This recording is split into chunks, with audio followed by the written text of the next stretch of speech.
This is an island surrounded by water, big water, ocean water. Trust me, I'm like a smart person. I'm very consistent. I'm a very stable genius. I had the best words. Tolerated. I know words. Mike Pounds. I hope they now go and take a look at the oranges of the investigation.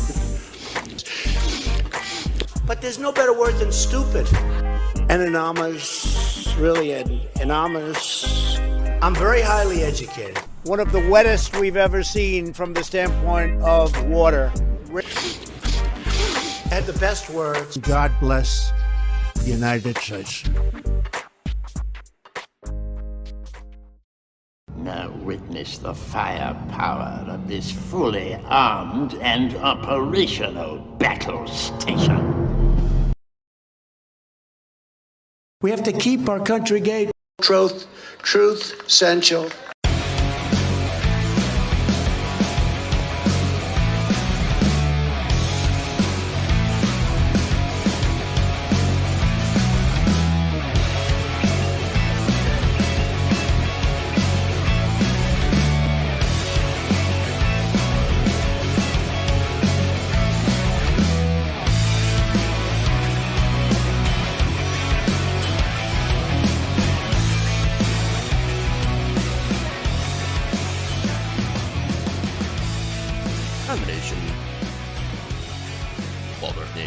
What's up, everybody?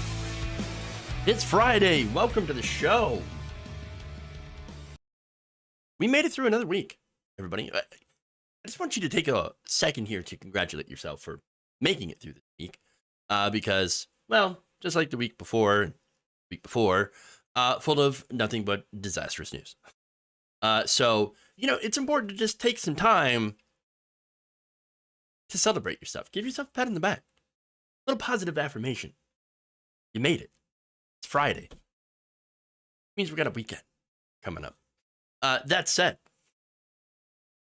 we got to get through this first. We got a lot of stories. We have the husband of Nancy Pelosi assaulted in his home. So I'm going to give you the details on this. We got the MAGA reaction, of course, to it. Oof. Then we're going to talk about Fox News doing a segment about election workers being threatened without actually naming who is actually threatening them. It really is amazing. It's amazing. The social media bubble that they live in. Wow. We have that. We've got Paul Gosar. Of course, we know Paul Gosar is already mask off. Nonetheless, we'll talk about that. There's video of him. We have Tudor Dixon loving some censorship.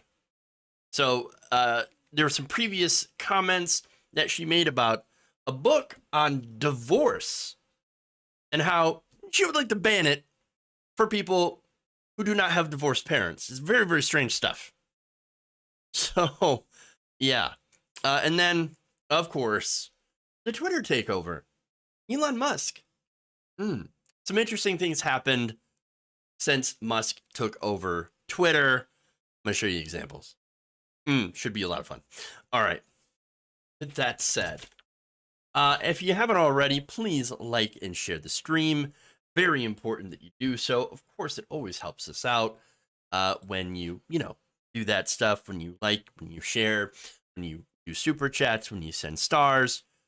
You can do all that stuff. So, that said, let's dive in.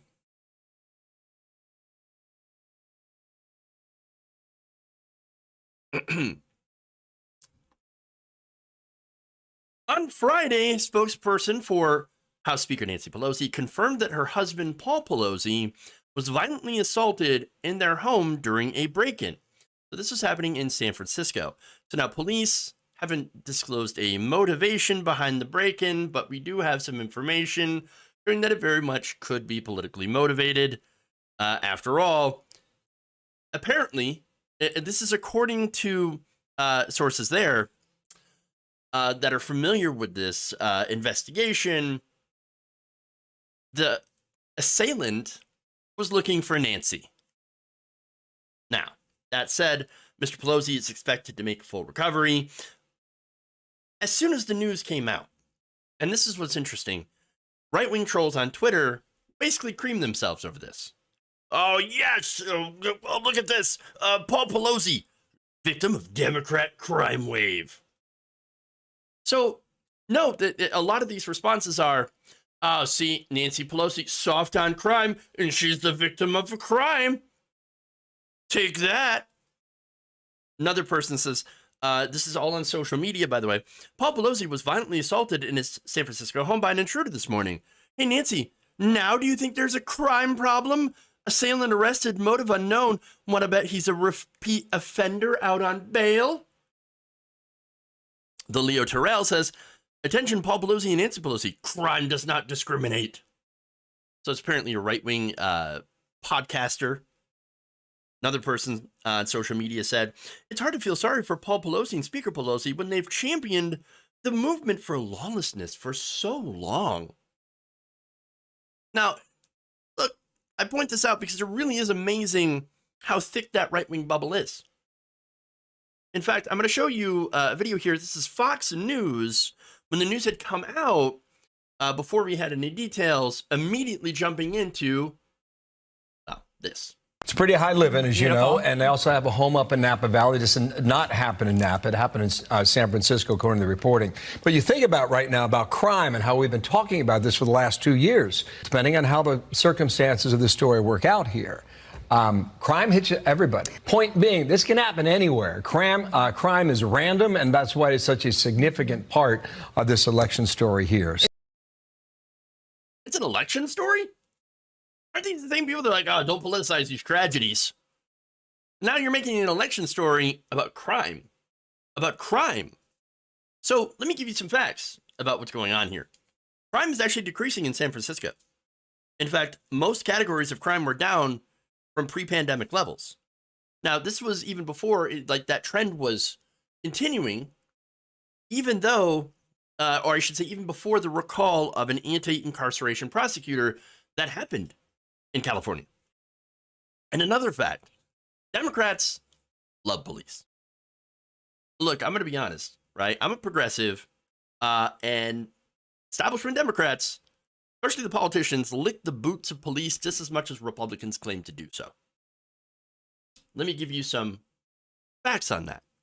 The 25 largest Democrat-run cities, spend about 38% more on policing per capita than the largest 25 Republican-run cities.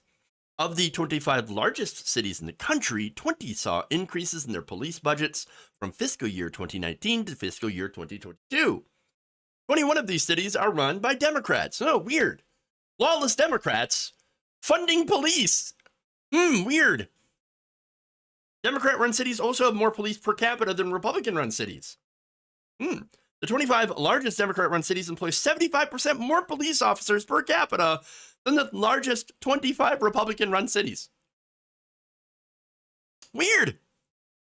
No, it's very strange. Oh, and by the way, the American Rescue Plan, that included an additional $350 million in federal funding to hire more police officers. Hey, do you know what Republicans voted on that? They voted against the American Rescue Plan because, of course, they did. And again, speaking of crime, there's actually more homicides that happen in red states than anywhere else. So, in fact, a study by Third Way found that in 2020, per capita murder rates were 40% higher in states won by Donald Trump than those won by Joe Biden. And 8 out of the 10 states with the highest murder rates in 2020 voted for the Republican presidential nominee in every election this century. It's almost like red states have a crime problem. Now, the thing that some Democrats are asking for when they're not kneeling in kente cloth is, hey, maybe you could stop, killing unarmed black people. That would be really great. It would be really, really nice if you would stop doing that. But, you don't have to, though. We're just going to keep showering you with money anyway. Again, that's corporate Democrats for you, right? The progressives are the only ones that are like, hey, maybe we should do some major reform here, and maybe not send them so much money to over-militarize. That said, before the update, right-wingers were doing weirdo speculation. Get ready for the conspiracy theories, folks. One person notes, Paul Pelosi assaulted during home intrusion? Sounds like a very convenient distraction on the heels of this upcoming midterms. Right. Okay. Yep. Another person says, this was cover fire. The House of the Speaker is not protected, even in her absence. Yeah, Paul Pelosi does not have access to Capitol Police as he is not a political figure. She is that protection follows her around. When she's not at her home, again, that's up to her, personally to pay for her own security. Another person says, doesn't smell right to me. I think Paul Pelosi allowed this person in, maybe a prostitute, and it went bad. Again, leave it to them to come up with conspiracy theories, because that's all I have. No, what happened is this nut job, according to a person briefed in the case, broke in with a hammer and started screaming, "Where is Nancy? Where is Nancy?" Now, look, I think it should be very obvious. I'm not a fan of Nancy Pelosi. Okay? I'm just not. As a leftist, I think she's too conservative. I think she's too right-wing for my personal tastes. That said, I don't believe in violence. We don't solve our problems with violence. And if anyone who claims to be on the left tries to solve our problems with violence, they're not exactly a leftist in my mind. We don't believe in shooting or beating up our political opponents. Now, can the right wing say the same thing? Can they? Can they? Now, remember, on January 6th, what was one of the people that the right wing mob that attacked the Capitol, who were they going for? They're going for Nancy Pelosi, along with AOC and Mike Pence, the former vice president. And by the way, do you all remember this moment? This is during a Turning Point USA event with Charlie Kirk. At this point, we're living under corporate and medical fascism. This is tyranny. When do we get to use the guns? No, and I'm not, that's not a joke. I'm not saying it like that. I mean, literally, where's the line? How many elections are they going to steal before we kill these people? So, no, no, hold on. No, stop. Hold on. Now, I'm going to denounce that. Look, Charlie Kirk, yes, did the right thing. Oh, no, I'm going to shut that down. I'm going to denounce that. Then he goes on to saying, well, that's exactly what the left wants. No, the left doesn't want violence. We just don't. But he had to come up with something, right, to placate them. No, there are people out there that can't wait to do violence. They can't wait. They can't wait. These are voters. These are people in this country. Now, that said, I want to give you some examples of prominent Republican figures, Republican politicians, who have denounced this. For example, Senate Minority Leader Mitch McConnell, he wrote this: horrified and disgusted by the reports that Paul Pelosi was assaulted in his and Speaker Pelosi's home last night. Grateful to hear that Paul's on track to make a full recovery and that law enforcement, including our stellar Capitol Police, are on the case. All right. Ted Cruz, by the way, every time Ted Cruz. Ted Cruz sucks. God bless you. Well, here's what he said. What happened to Paul Pelosi last night is horrific. Heidi and I are praying for him and Nancy and the entire Pelosi family. May God's protection be upon them. We can have our political differences, but violence is always wrong and unacceptable. Well, I do agree with that. A super easy thing for Ted Cruz to say, but I'm glad he said it because, that would be the correct way to deal with this. Then, of course, you have Meghan McCain, the usual, conservative politicians and figures.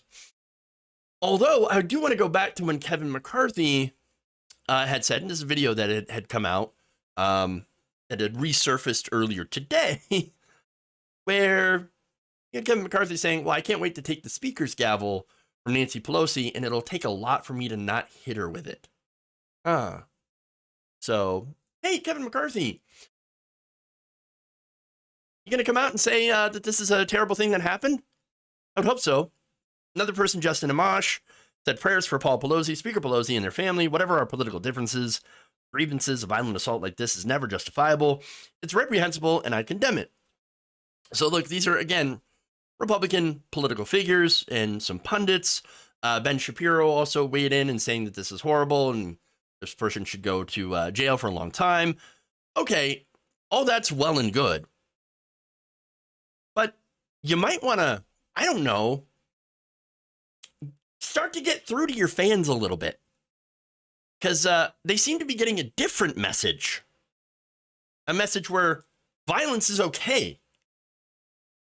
So, you might want to go through and in your daily, whatever you're doing, okay, your messages, your messaging, you might want to say, hey, all this talk about doing violence or revolution, maybe not a good thing. Maybe not a good idea. We should, put a stop to that.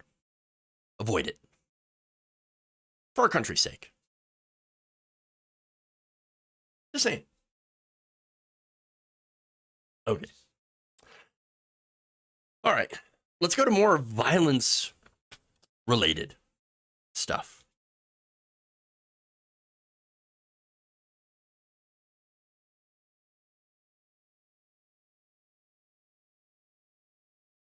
Fox News recently did a segment about the threats against election workers across the country, and it's a straight news report. So first, we're going to watch it. Take a look.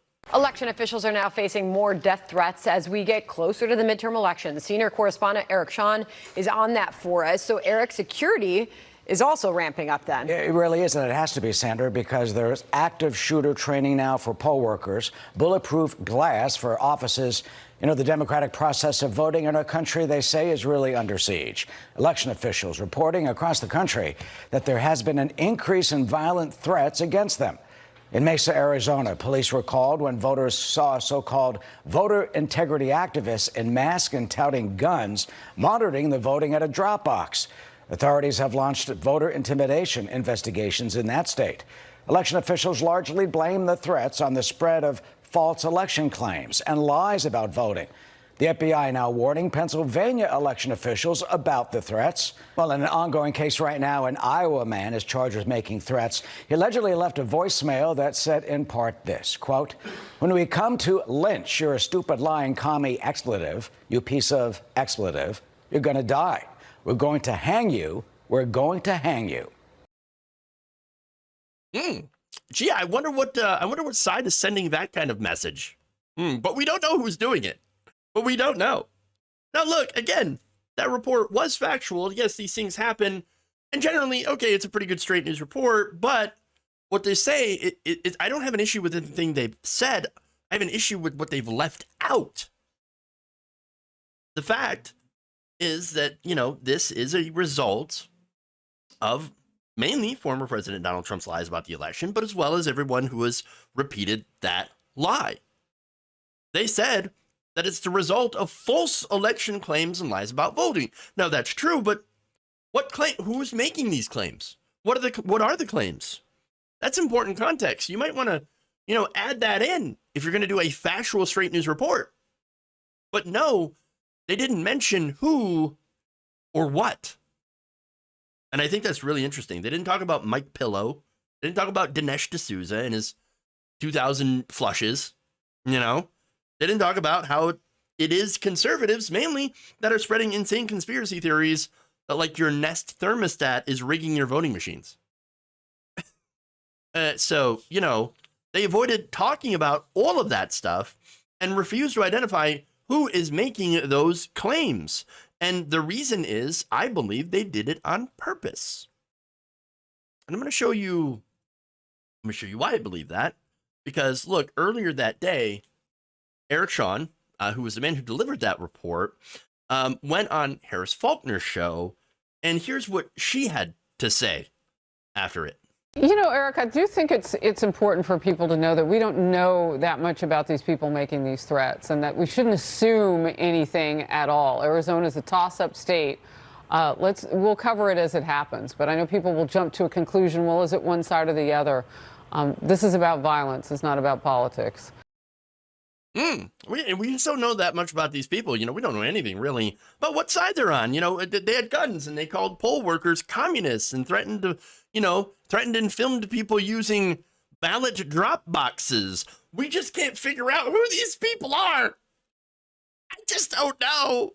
But it's not about politics. You have to remember, Eric, it's not about politics. It's anything about politics. Oh, really? No, it is about politics. But the right wing tried to intimidate people into not voting because they're spreading these same election conspiracy theories. Look, not making this stuff up. Really. Let's go to some polling, okay? A vast majority of Republicans still believe that Donald Trump won the election, that Biden had stolen it. 70% of Republicans do not see Biden as the legitimate winner of the election. And surveys by different pollsters show virtually the same results with the exception of a Washington University of Maryland poll that dropped that to 61%. Let me show you that. Aggregate of polls, all these different polls. Suspect election fraud. You know, they suspect election fraud. Now, is there any evidence of that? No. In fact, I had somebody come out and say, the fact that there's no evidence is evidence that there is fraud. It's too perfect. What? What are you talking about? You're a moron. You're an idiot. You're not a smart person. You're clutching to a conspiracy theory. It's ridiculous. 51%, according to a Pew Research survey back in July, said that we like it when our political leaders say Donald Trump is the legitimate winner of the 2020 election. Again, where's your evidence? Oh, right. Doesn't exist. You had multiple recounts. You had multiple investigations. You had 60 court cases to try to prove that there was widespread election fraud. You couldn't do it. You couldn't get it up. Okay? You failed. It didn't work.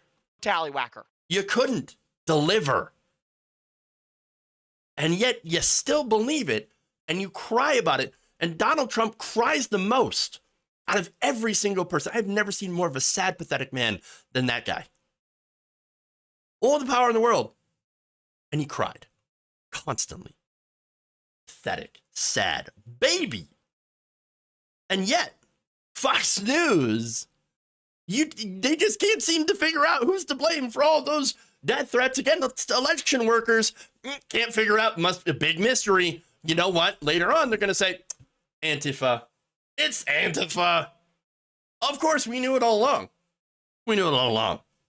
No, the reason that Fox News keeps it vague is because they don't want to piss off their base. And why? Why wouldn't they want to piss off their base? There's a lot of different reasons. But number one is that I think they realize how dangerous and unstable their base actually is. Not everybody.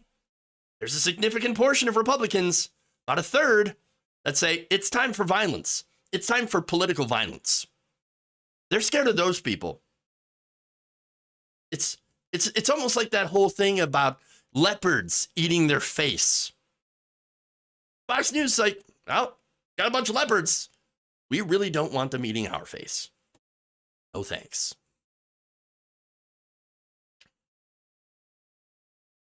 Might be smart, but it's bad for the country. Okay.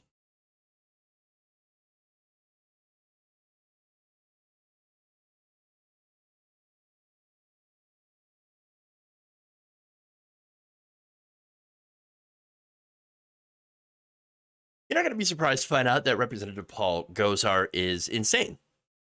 You knew that. That's why his entire family was like, please do not vote for Paul Gosar. Do not put him in a position of power. He's crazy. That said, I'm going to give you more evidence just in case you didn't believe it, or just evidence of how much of a terrible human being he is. This is a video posted on Twitter by Lauren Windsor of The Undercurrent, does a lot of great work. And basically, Gosar praises the man who claims to have been shooting at migrants. Actually, I'm a huge fan of everything you've done for election integrity and everything. And just especially protecting our southern border right now. My family's ranch is down in Yuma, and we have illegals on our land a lot. And we've shot at them, and our Second Amendment rights to stand our ground.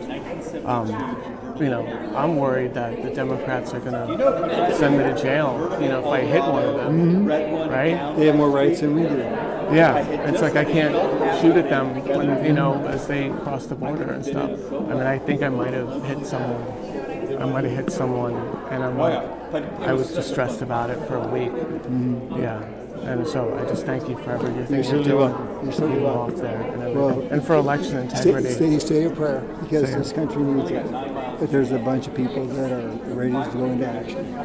Yeah, actually, yeah. And Would you help support pardons for people that were using their Second Amendment rights, against people trying to come over the border? I tell you, if Carrie is going to do what she says she's going to do and charge the emergency order of the state of Arizona, and she puts the National Guard on the border, I guarantee you're going to have a response. Yeah. You're going to have a response. Because I think it's Second Amendment.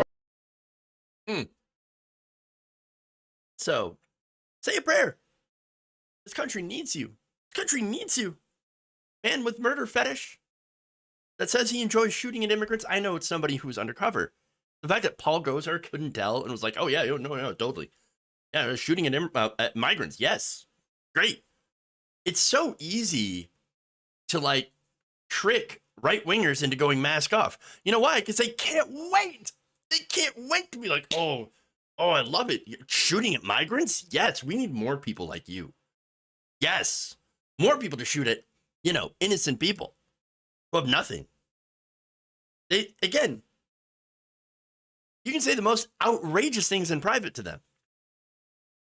And they'll be like, God bless you, fellow patriot. No, but look, obviously, don't shoot at migrants. This is ridiculous. Especially considering that most of them, the vast majority, are seeking asylum. Asylum that's legal. They have to be in the United States to claim asylum. But unfortunately, you seem to have a group in this country that see people like this as less than human. They think that it's an invasion. And look, they use that word very explicitly. Okay? For a reason. Look, if you were saying, I remember years ago, they were saying, oh, well, we got a problem with illegal immigration. We got people coming over the border. I know I don't like that phrase, but I get it. Sure. Because you could at least make an argument that, hey, we're really concerned about the laws being broken and we should reform our immigration system so that, people can come through the legal way and have all their paperwork and stuff and be able to work and not get exploited. Okay, all that stuff actually does make sense. Sure. And, the biggest thing that they're offended by in that case was, people breaking these laws. Look, for example, I have in-laws from Denmark. They emigrated here legally. They went through a drawn-out, expensive, ridiculously long process. And so I could kind of understand how they would be annoyed at people crossing the border, especially if they don't understand or know or care about their circumstances and just, are a little bit selfish. But see, they're missing out the point on why there are so many people that go, that don't go through that process. They're not able to go through that process. And the biggest reason is because they have nothing. They're refugees. They're asylum seekers. They're people that are dealing with horrific levels of poverty from their home countries.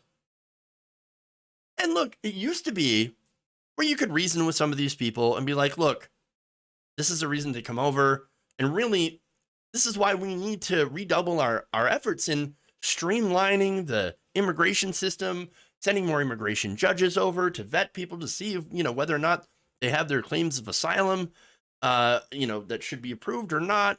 Okay, that would make sense, right? And maybe over time you can break through to some of these people and, kind of get them to understand a little bit more. That's what the conversation used to be. It's not like that anymore. Because now they're saying invasion. When you think of invasion, well, in their minds, they think, oh, they're coming to take your land. They're coming to take your house, your job, your wife. They're going to rape your wife. They're going to murder you and your children. That's what they think this is. They believe that this is happening. Or maybe they want to believe so they can justify murdering them, shooting at them. And that's what Paul Gosar is totally fine with. This country needs you. A bunch of people that are ready to go into action. We're ready to go into action. Well, they have got the guns, and they can't wait to start shooting. And that's dangerous. That's who these people are. Don't be like those people. Be a good human being and actually have some goddamn empathy.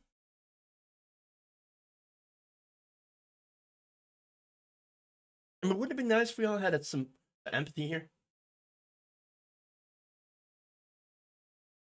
Okay.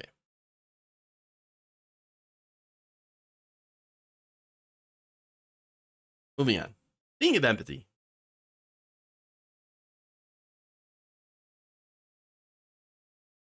All right.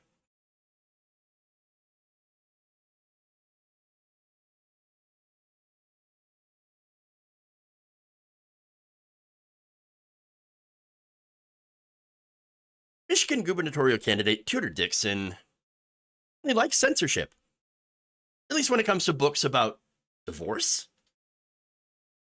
Now, this is according to audio that was released by a Democratic PAC called American Bridge 21st Century. And in this clip, Dixon questions why her little girl, her kid, was able to read a book, a fiction book, about divorce.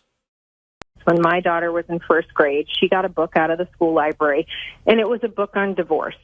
And it was something about having two different homes. And by the end of the book, the little girl had been told that, you get to have Christmas at both houses. And it was a good book for a child who is going through that in their life. And exactly what the Spring Lake parents said, have this as a resource for parents who are going through something. And they want to contact the school and say, hey, help me out. What can I do to talk my child through this? But my little girl picked that book out of the library, and her parents were not getting divorced. And my husband and I were trying to figure out how to get her to stop worrying about something that wasn't going to happen. And I remember he and I both going, why was this something that she was just able to pick up off the shelf? Because it caused an unnecessary anxiety in her life, thinking, am I going to end up having to go between two homes? So it's just a perfect example of we need parents involved, and there are resources that are helpful for a child that's going through it. And if they're not going through it, it could cause anxiety. Oh, it could cause anxiety about things that aren't happening. That's funny how they talk about this, how she talks about this, because it's kind of the Republican Party's MO at this point. Fear-mongering about things that aren't going to happen. Like the transing of your children. Oh my God, they're coming for your children. They're hurting your children and making them into trans people. Not happening. Oh, they're putting the kitty litter boxes in the classroom for the furries. No, not real. Not happening. And again, you want to talk about anxiety in the school. Well, I mean, the right wing refuses to do anything about guns, about easy access to high-powered weaponry that continues to get used to murder children in schools. I mean, don't you think that would cause a little bit of anxiety. Oh, right, it does. It does. No. But the other thing here about Tudor Dixon, where she says, basically, oh, I had to be a parent and actually reassure my anxious child that we weren't getting a divorce. And that's why I want to ban books for every other non-divorcee or child of non-divorcees, right? Only keep it as a resource for specific people who might not want to share their personal family troubles with, the government or the schools, at least. To get a divorce, you do have to share it with the government. So, all right, fair on that. That said, oh my God, I can't believe I'd have to be a parent. I can't believe I have to do this stuff. Better to just ban it to make my job easier. Really? Really? Look, for people who complain about entitlement, who complain about censorship and cancel culture, all that stuff, they sure cannot wait to do it. They love the cancel culture. Now, here's the thing. There is value knowing about the struggles of people who are going through situations, for example, like divorce, without having to go through them yourselves, You learn empathy. You put yourself in somebody else's shoes so you can better understand and help with them and empathize with them, be there for them, And look, I'm pretty sure Tudor Dixon, her daughter, knows somebody who's at home, who lives in a home or who has divorced parents, Wouldn't it be good for her to understand these things so she can be a better friend to those other kids? But apparently to her mom, since she has to be a parent and explain these things and ease her child's anxiety, oh no, we got to ban the books that might teach you empathy because I don't want to be a parent. I want to be lazy.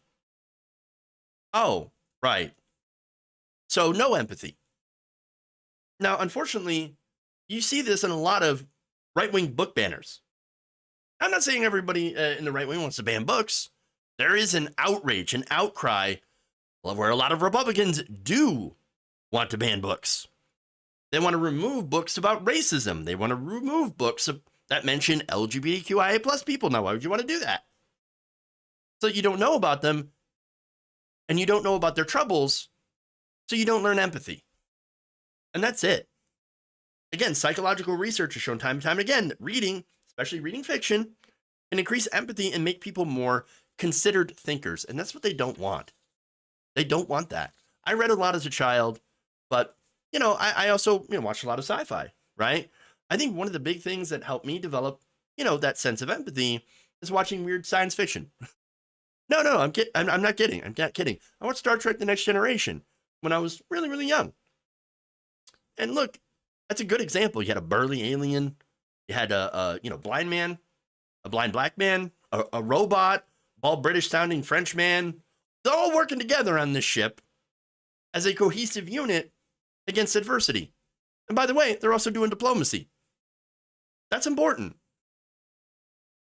So yes, it does, seeing those different perspectives and those different cultures, those different people, kind of helps you develop a little bit of empathy for people who are different. But see, with the right wing, they're tribal. Now, if you're in the tribe, you're great. They're going to look after you. They're going to protect you. They're going to be the most pleasant people. They're going to stick up for you, if you're in the tribe. But if you're not in the tribe, if you're the other, well, then they don't care about you. And I wish that it was just that. No, in a lot of cases, if you're a member of the other tribe, then they will fear you. They will hate you. They will be disgusted by you just existing.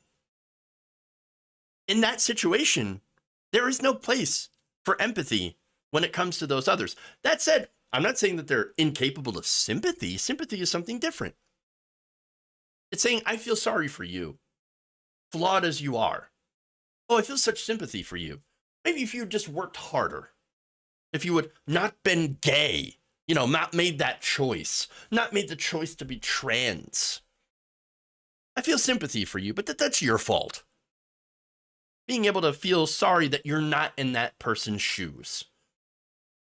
That you're not, be glad that you're not them. That's how they think. That's how their sympathy is. I will pray for you is another good one, right? When it comes to divorce, by the way, a lot of these same people, they consider divorce to be a moral failing. Not the fact that, look, sometimes two people just don't get along. Shouldn't have gotten married in the first place. Maybe they married too young and they changed as individuals. Maybe something traumatic happened to split them apart. I've heard stories of a miscarriage, they lose a baby, or something happens and they just can't be together anymore. That happens. And it's never easy, especially in the children. And speaking of somebody who was from a divorced family, but that's why having empathy is so important. Now, this goes back as well to the culture wars that are being fought inside of our schools now. And it looks like, according to Pew Research on the subject, there is partisan divide, big surprise, on how parents feel about what the purpose is of education.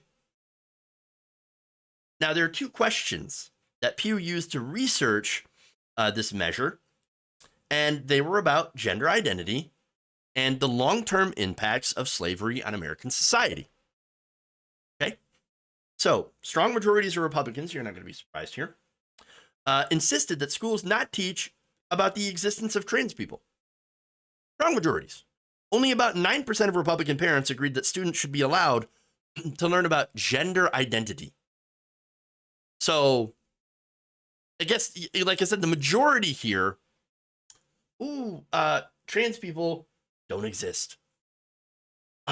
Great. 66% of Republicans also disagreed that schools should teach that the legacy of slavery still affects Black people today. Nearly 6 in 10 Republican parents supported mandatory prayer in school. So that just shows you like the difference there. So we don't want you to learn about gay people, trans people. We don't want you to learn about gender identity. We don't want you to learn about racism, but we want you to be forced to pray to Jesus in schools, which is a violation of the First Amendment. Look, the reason that they don't want kids to learn these things, I go back to it. They don't want children to develop empathy for other people, especially people who live lives that their parents do not approve of. This is why the right wing continues to go to the schools, and this is while preaching like we're against censorship, we're against big government, we're for free speech, while trying to censor every damn thing they can get their hands on that they disagree with. That's who they are. Know them for who they are. All right, speaking of, we got another kind of censorship story? Maybe? Okay. Twitter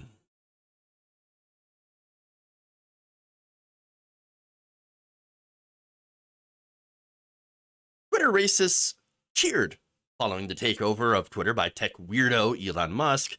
The first day of his takeover, on Thursday, Musk fired a bunch of executives, CEO, CFO, and as well as the head of legal policy, trust, and safety. You know, that try to make it safe for people to be on Twitter and not get harassed by trolls and bots and generally nasty people. Well, as soon as they were gone, immediately the racist trolls poured in.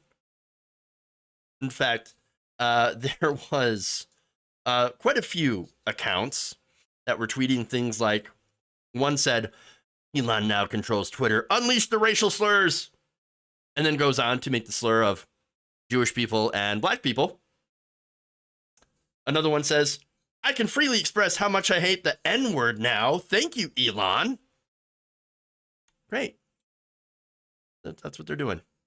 Another account created this month included a Nazi swastika as its profile picture and retweeted quotes from Musk alongside with anti-Semitic memes. Another tweet showed a video montage glorifying Nazi Germany with the comment, "I hear that there's been some changes around here," and was liked about 400 times. Another single word tweet showing a single racial slur in all capital letters was retweeted more than 500 times and liked more than 4,000 times. It was tweeted at 9 p.m. Thursday night and remained online for about at least 12 hours later. I mean, I can't say that we didn't warn you that this was going to happen. Of course. Now, on these people, don't you have lives? Go log off, touch grass. I mean, seriously, how sad does your life have to be that you can't wait for the very second to hop on Twitter and say the N-word?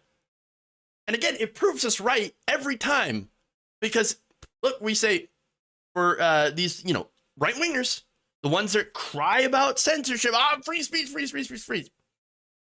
We know that free speech to them is just being able to go into social media and say the N-word. They couldn't wait. They couldn't wait. And as soon as Elon took the reins, that's exactly what they did. It's amazing. It's amazing. Look, what's wrong with you people? Okay, you know what? I'm better off asking what isn't wrong with you people. Okay, because there seems to be a lot. Seems to be a lot. Now, here's the thing, right? So Elon Musk, on Thursday, he wanted to try to stop Twitter advertisers from running away. And so he put out this big, press release, whatever, a big message, and said that overall, he does not want Twitter to become a quote-unquote free-for-all hellscape. Well, from what we've seen so far, well done. Well done. Nailed it. He said, "The reason I acquired Twitter is because it is important to the future of civilization to have a common digital town square." Well, if it were a town square, then you could nationalize it. You could just give it to the government. That would make it a town square. And by the way, it would be subject to the First Amendment. You couldn't ban people for free speech. Dang. He continued by saying, "Where there is a wide range of beliefs that can be debated in a healthy manner without resorting to violence, there is currently great danger that social media will splinter into a far right-wing and far left-wing echo chambers that generate more hate and divide our society." Musk, you were several years too late. It's already happened. It's already happened. He also assured advertisers that he wants Twitter to be the quote-unquote the most respected advertising platform in the world. So that kind of tells you the motivations here. Don't run away. Don't run away. I can make money from this. But here's the problem, right? You can't be a total free speech platform and keep advertisers. That's just not possible. You can't just have zero moderation when it comes to, moderating tools when it comes to tweets. Can't do it. Can't do it. If you're a company, if you're a company that wants to sell like cheeseburgers or whatever, or gadgets, do you want your ads sandwiched between pro-Nazi accounts that are tweeting about, that are tweeting anti-Semitic memes? No, of course not. No, an advertiser sees that, they're going to run for the hills. You'll be like, "Oh my God, no, get it away, get it away." This is not, see, this is what happens with Parler. That's why Parler was broke and why they were desperate to sell it to Kanye, because they weren't, able to get good advertisers on there and enough people. It's the same issue that you're having with Truth, essential. Same problem, right? They're running out of money. They can't pay their web hoster. They can't. They're waiting for this merger to go through with the blank check special the SPAC, the Purpose Acquisition Company, right? And it's very likely, it's very possible at least, that it's not going to happen. All these so-called free speech websites that have zero moderation, well, it leads to a toxic environment that people just don't want to hang out in. Again, in order to attract people to your platform, you want to have create an environment that people want to exist in. And the vast, vast majority of people do not want to exist in the same space as Nazis. They just don't. I don't know if you know about this, Nazis. If you're watching, you're not very popular. People don't exactly like you. And you know why? It's because you're unpleasant to be around. Just saying. Look, there's two directions that Musk taking over Twitter is going to go. Okay. So either Elon Musk, removes moderation tools. And if that happens, the Nazis come flooding back, as we've seen it start, and everyone else will leave. You'll have, because look, nobody needs Twitter. I don't need Twitter. Most people don't need Twitter, so they'll just go and find somewhere else to do. Doesn't matter. Like, who cares? So they'll leave. Advertisers will leave. And then Elon Musk will lose a boatload of money. Or he'll keep the status quo. That's it. I mean, look, so far, by the way, to show you the direction that he is going in, a lot of those accounts that I had referenced, they've already been banned. Gone. So there is at least some moderation that is still in place. Another example here, Stu Peters, who is a far-right conspiracy theorist and radio host who was banned from Twitter, had created a new account on Thursday night. He said this, "I'm back." And then immediately, nope, not back. Already suspended. Gone. It looks like people like that are just tolerated. They're not tolerated. Gotta go. So look, do I think that there's going to be a major change on Twitter now that Musk owns it? No, not really. I don't think there's going to be a lot of a change. Because look, if this is about money, and it should be, because $44 billion is not an insignificant amount of money to purchase Twitter, then I think Musk at most is going to, okay, maybe he'll let some questionable people back on. All right. Maybe until at least they fuck up again. But other than that, no real big changes. There'll still be some sort of moderation tools and, maybe put some friends, conservative friends on the board. But at some point, they're going to realize that if we let the most egregious stuff go, we're going to lose our advertisers. We're going to lose our money. And we care about the money. Again, maybe I'm assuming too much that he's going to be a rational person, Elon Musk. Maybe I'm wrong about that, but I just don't think he's that stupid. He could surprise me though, I guess. I never know. All right. One more story for y'all. We got time for it. Do I clearly underestimate Elon Musk's stupidity? I'm not saying he's a smart person, but I'm also saying that you don't want to lose money. That is a very, very powerful motivating factor. Money does matter to them more than anything, says Jose Kelly. That's what I'm saying. The money's going to motivate them to do something, because that's what seems to happen to a lot of these sites. Okay, anyway.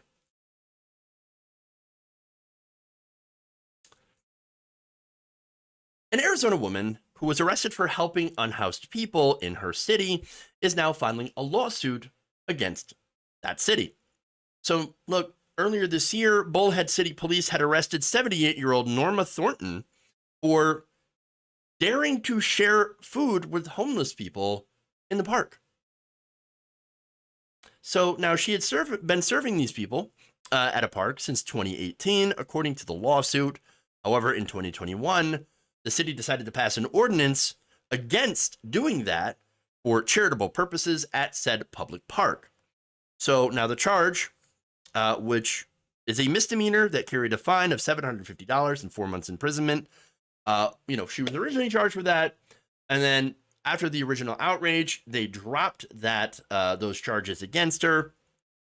But Thurton's attorneys, a legal team from pro bono law firm Institute for Justice, said, no, we're going to do a lawsuit. And they argued that the ordinance amounts to an effective ban on food sharing and violates several of her civil rights under the 14th Amendment, which now the law itself, the ordinance itself requires people to obtain a special one-time permit. One Thornton's attorney says she could not afford to share prepared meals with a charitable purpose and limits the distribution of food to a 2-hour window once a month because, look, people only have to eat like once a month, right? No. That's why this ordinance is pretty ridiculous. Look, if she wants to cook for people, she can cook for people. That's fine. The only thing that really this ordinance does is ensure that the unhoused don't receive charity. Charity that a rich person or a large corporation cannot write off on their taxes. Remember, if you're a large company, you can do charity all the time. As much as you want, because you can write it off on your taxes.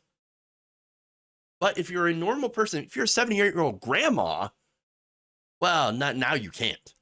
No, you're not allowed to do this kind of charity. We don't like that. Not in a public park. Now, Ms. Thornton is not a corporation. She does this because she cares about regular people. Thornton is a retiree and a former restaurant owner from Alaska and has been serving people hot meals made from scratch at the park for several days a week for 4 years. She said that the nearest homeless shelters and food pantries were several miles away. And so she thought it would be best to bring food to the people who are already at the park where it was accessible. So they're already there. And then what? Can't serve them food while they're there?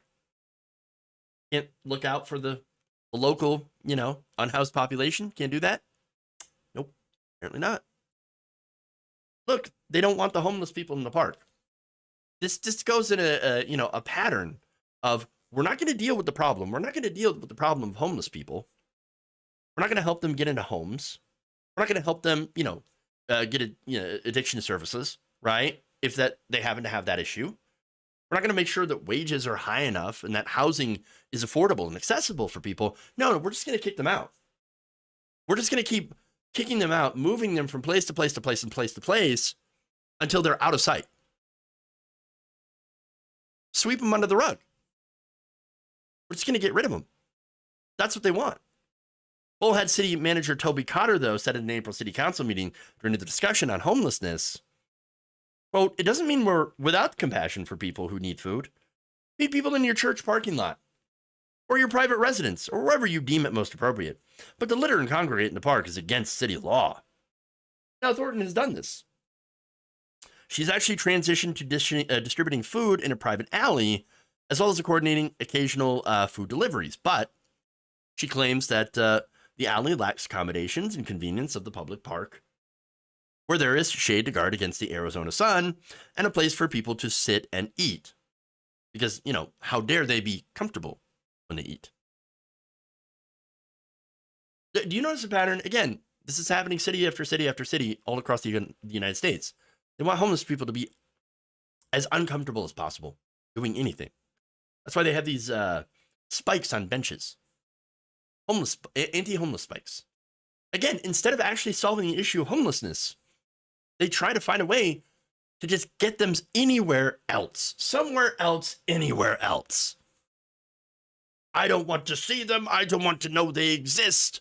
I don't want to do anything about them, but make them leave, go away. That's what they want. That's all the policies. And again, it's not really any different in a lot of Democratic cities as well. Democrats and Republicans, both in office, generally, it's not a partisan thing, don't want to see homeless people. And that's sad, because that's really, homelessness It's not an individual failing. It's a failing of society. We have failed these people. It's not they have failed. We have failed them.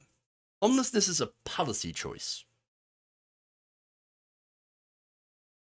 So now, Norma, she told USA Today, this is on Wednesday, quote, about the ordinance. It goes against everything I've ever been taught in my life. It only punishes one segment of society. And that's wrong. I'm not trying to change the world. Just maybe make a few people happy. Now, the lawsuit itself kind of shows that it seeks a nominal damage of $1. In reality, it primarily aims to end said ordinance so that she can continue to serve people at the park. That's all she wants. She says, quote, "It's wrong, pure and simple, un-American, and un-Christian." I love this woman. This is an amazing person. This is a wonderful, charitable person. This is the person that all those fake Christians claim that they are. They claim to be this. But in reality, they sneer and they look down at homeless people, the unhoused. And again, you even have progressives that have done the same thing, that look down on these people and just want them gone. Yes, there is an issue with addiction. There's an issue with, trash. There's an issue with these things. We need to solve the issues. We need to fix the issues. And stop, the issues that create homelessness in the first place. Instead, we're not doing any of that. We're just shuffling people around, kicking them out of places, and ensuring that they're the most, that they have the most miserable lives imaginable. Hey, right wing, if you want to claim to be a Christian country, well, you might want to be more like Miss Thornton and actually live up to that.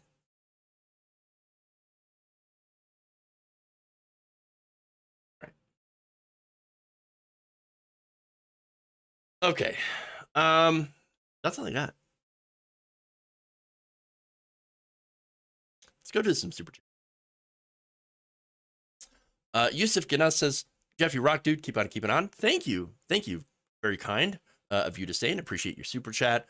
Gabby Mathis says, "I don't use Twitter and could care less. By the way, love your shirt. Rock." Thank you. Get that. And also Gabby Mathis says, "Arizona's a beautiful state, but a lot of awful people." Ryan Nowicki says, "The American dream is to hope that you will have a bit of luck and stay housed if and when something goes wrong." We're absolutely 100% on that. A lot of people don't like to look at the homeless people because I think for a lot of people, it reminds them how so perilously close we all are to the edge of being in that position. They don't want to think about that. I mean, your job, right? Get cancer or have some, unforeseen medical bill. Get shot because some nut had a gun and you can't afford to go to work. You can't afford your medical bills. You don't have insurance. That's a one-way ticket to homelessness right there. There are so many situations where we are barely on the edge as citizens of this country because we are so brutal to our own people in order to enrich corporations, enrich people. And so, yes, we don't like to be reminded of how close we are to falling off that edge and becoming just like those people that a lot of the same people are looking down on every single day.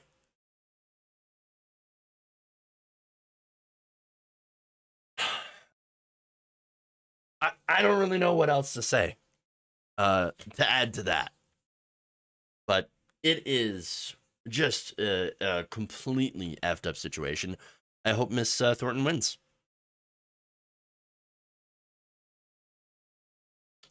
All right.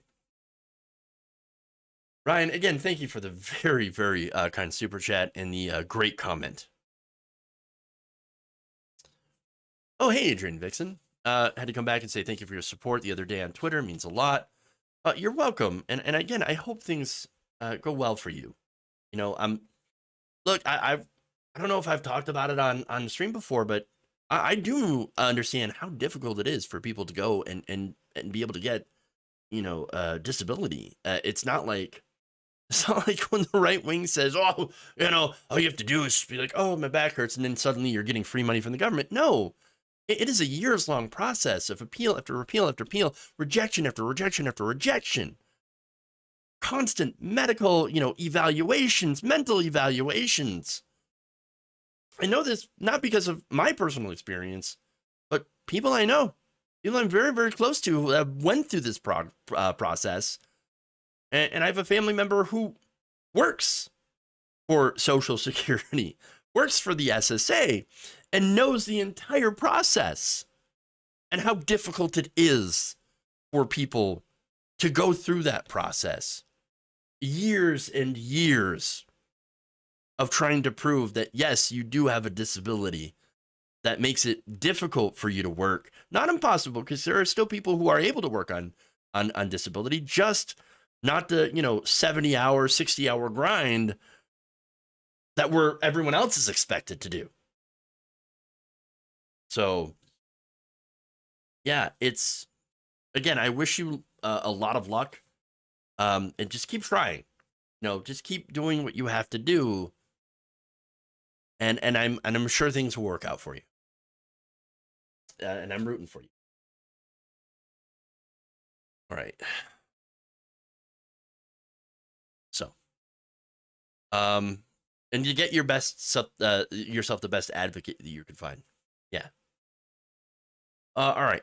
Let's go to Twitch here. Yeah, there's nothing on Twitch.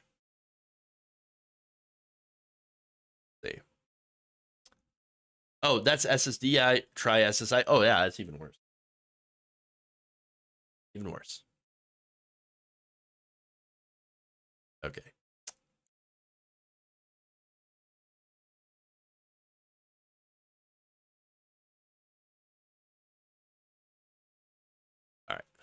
Yeah, okay. So, look, everybody, we're going to raid in on Twitch to, let's see who's on.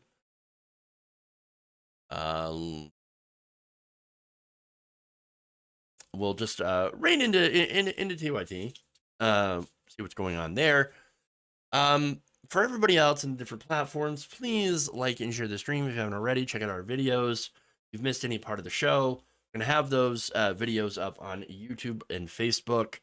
So, you know, everybody check that out. And that said, please have a great weekend. And we'll see you back here on Monday. Love you all. And remember, change begins with you. See you later.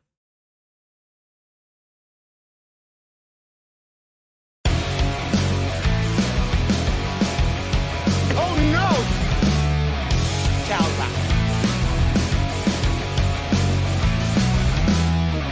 Please clap.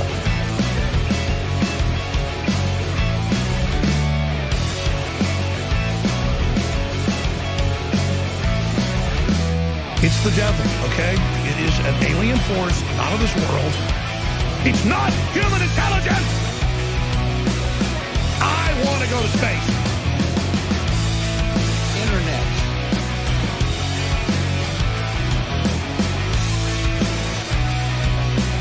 Millions in Venezuela. The Republican Party's racist. Oh my God! He admitted! You're kicking me out the door. You're kicking me out the door.